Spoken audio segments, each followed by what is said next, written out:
Maybe another way of looking at it is, okay, what is our goal? As a conservation organization, our primary goal is to protect the habitat and wildlife of the protected area. I mean, that sounds obvious, okay? In some instances, if you have like a protected area, okay, can I just cut that out? Okay, so for example, now in the context of Laos, which is a developing country, we have 90 villages around the protected area, and that's close to 40,000 people, and they all have traditionally used the protected area to gather their basic needs in their lives. I mean, for building material, for food, for everything. Okay. Now the government has declared it a protected area. That doesn't take away the fact that those communities are still largely dependent on these protected areas. So in this case, if we really want to protect wildlife, okay, then we actually have to go away from the wildlife and go to the communities, because we found through our data that 90% of all the what we call illegal activities, so the illegal hunting, snaring, poaching, land clearing, that is done by those villagers. So if we just ignore that fact and we just focus on putting more ranger teams in the forest, we are never going to win the battle. You'd need to have, a country's army to protect a place as big as Swanepoel. So what we have to do, we have to look back, we have to step back, we have to go to the communities and say, what do you really need to be able to conduct your lives in a way that you can still develop and grow? And, we all have be able to fill your basic desires that we all want to do. We want to educate our children, we want to, So how do you do that within this community?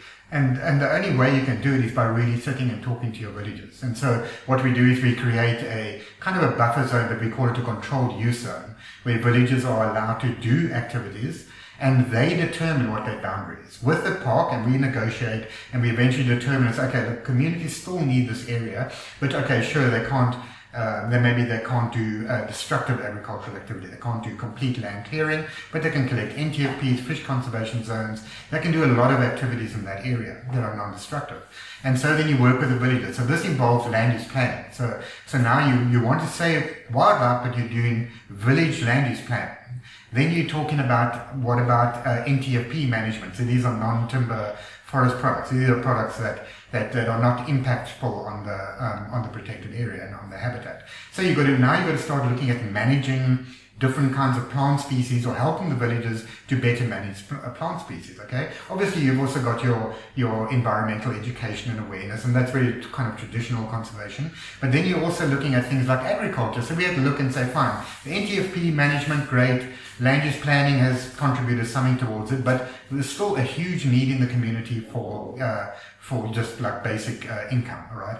So what we did, we spoke to villagers and we spoke to a partner, and we eventually introduced a coffee project in a number of villages in a very important biodiversity area of the protected area. Because remember, these villages are inside the protected area.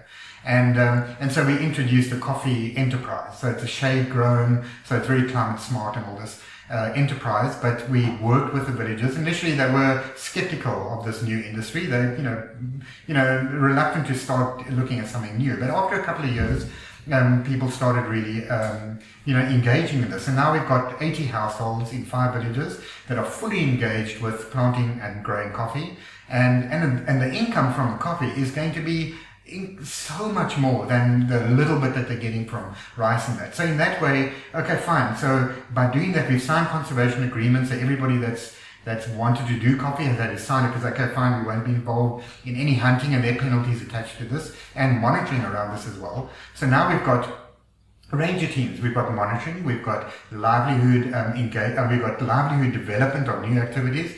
We've got land use planning, integrated management, and now we can start talking about an integrated approach to going back to what we were originally doing, is save the wildlife or the habitat. And so that's kind of how we look at it, and how we've realized that we need to work. We've done things in the past where we've had a program of outreach, and then we've had another program of law enforcement, and then we've decided to have a program of ecotourism. Okay, and they have had marginal success. The only time we can actually demonstrate a genuine success, and which you can actually measure, is when we put all of this together and we've worked it together, and then you can start seeing a change.